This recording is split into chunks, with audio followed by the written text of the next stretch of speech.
जी हाँ, माताओं एवं बहनों, आपके चहेते एवं लोकप्रिय उम्मीदवार लक्ष्मण चौधरी, जिनका चुनाव चिन्ह है कठगाड़ी छाप, क्रमशः संख्या 6 पर बटन दबाकर भारी से भारी मतों से विजय बनाना।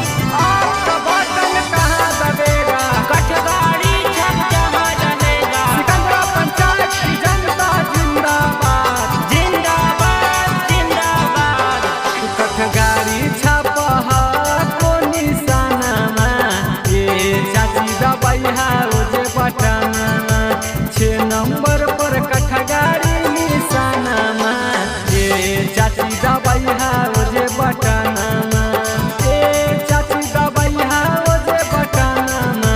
कठगाड़ी निशाना में ये चाची दबाई है जे बटन 5 नंबर बट के हाथ सदा सब है ये चाचा दे दाधे आना। सुन लो चाचा, आपका नेता कैसा हो, लक्ष्मण चौधरी जैसा हो। आपका बटन कहाँ दबेगा, कठगाड़ी छप जहाँ रहेगा। आपका बटन कहाँ दबेगा, कठगाड़ी छप जहाँ रहेगा। सिकंदरा पंचायत की जनता जिंदाबाद, जिंदाबाद, जिंदाबाद।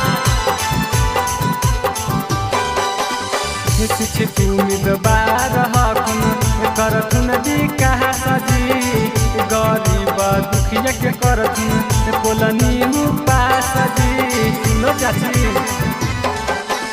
शिक्षित उम्मीदवार हकुन करथुन विकास जी, गरीब दुखिया के करथुन कोलनी उपास जी। ये चाचा दे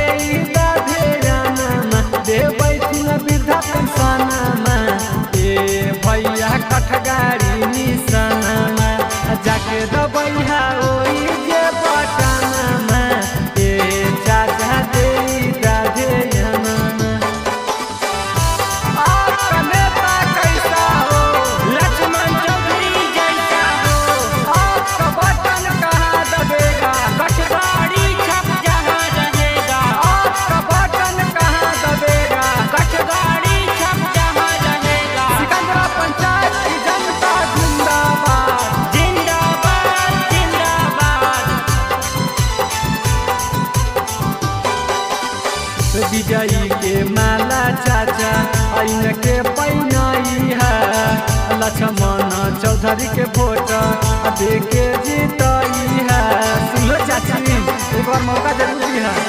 विजयी के माला चाचा आइन के पैनाई है, सिकंदरा पंचायत से बाड़ा बनाई है।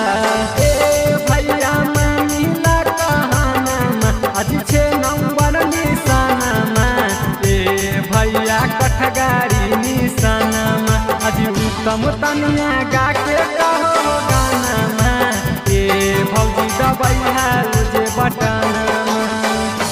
Magahi recording studio Samastipur Sheikhpura.